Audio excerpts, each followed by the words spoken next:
Welcome back. Banaskantha જિલ્લાના કાંકરેજ તાલુકાના ઉન ગામમાં દીકરીને પરત લાવવાની બાબતે થયેલા વિવાદે ઉગ્ર સ્વરૂપ ધારણ કર્યું છે.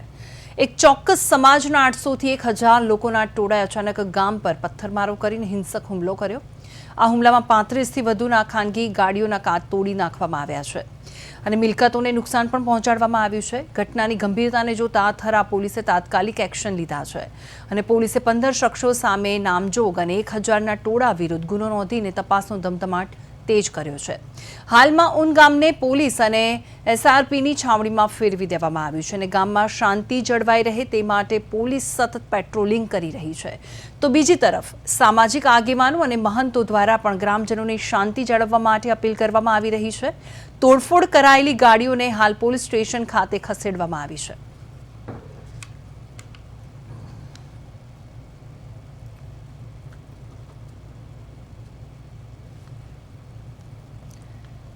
તો આજ અંગે અમારા સંવાદદાતા જગદીશ સોની લાઈવ જોડાઈ ગયા છે. જગદીશ, પહેલા તો મારે એ જાણવું છે કે આખી આ જે ઘટના છે તેને લઈને અત્યારે કોઈ મોટી અપડેટ આવી છે?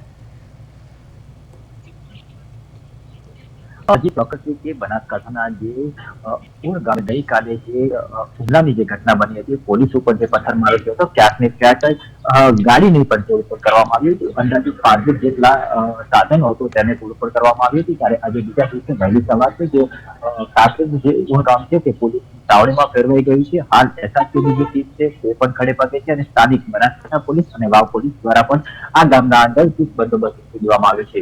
જોકે સમગ્ર મામલે હાલ તો થરા પોલીસ સ્ટેશન માટે 15 જેટલા જે લોકો છે ચૌધરી સમાજના અને 1000 જે ટોળાનો સમાવેશ કરવામાં આવે છે. આપણી સામે હાલ થરા પોલીસ માટે ફરિયાદ છે તે નોંધવામાં આવી રહી છે.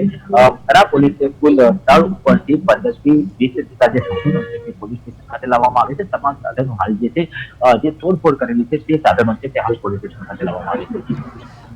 જગદીશ, હવે પોલીસની કામગીરી આ અંગે શું છે અને પોલીસ શું કરી રહી છે હાલ?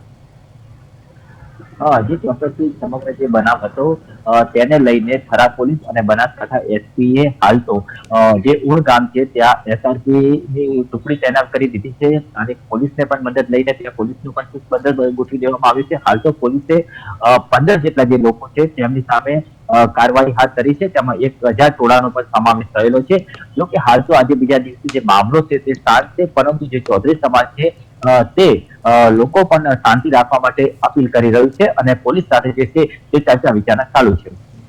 હવે વાત અહીંયા એ છે જગદીશ કે જે રીતે પોલીસની કામગીરી છે અને જેની સામે જે લોકો દ્વારા નુકસાન પહોંચાડવામાં આવ્યું છે, તો પોલીસ કયા પ્રકારની તેમની સામે કાર્યવાહી કરી રહી છે? જી, જે પ્રમાણે જણાવ્યું એ ટાઈમે છે થરા પોલીસ મથકે હાલ 15 લોકો છે ચૌધરી સમાજના તેમની સામે નામજોગ ફરિયાદ દાખલ થઈ છે. તેના અંદર 1000 જેટલા ટોળાનો પણ સમાવેશ કરવામાં આવ્યો છે. ગઈકાલે પાપડ તાલુકાના રૂણી ગામે જે ચૌધરી સમાજનું જે સંમેલન યોજાયું હતું, જે સંમેલનમાં જે યુવાનો હતો જેનું જે ટોળું હતું જે કાંકરેજના જે થરા ઉણ ગામે ઘટી આવ્યું હતું અને ત્યાં જે માથાકૂટ હતી ત્યાં પોલીસ ઉપર પણ પથ્થરમારો કરવામાં આવ્યો હતો. બીજી તરફ જે સાધનો હતો તેની પણ તોડફોડ કરવામાં આવી છે. તેને લઈને પોલીસે લાઠીચાર્જ કરવાનો પણ ફરજ પડ્યો હતો. ત્યાં ટીયર ગેસ પણ છોડ્યા હતા. તેને લઈને હાલ તો થરા પોલીસ સ્ટેશન ખાતે જે 15 લોકો સામે નામજોગ ફરિયાદ દાખલ થઈ છે, જેની તપાસ હાલ થરા પોલીસ કરી રહી છે. બિલકુલ જગદીશ, આભાર સમગ્ર વિગત માટે.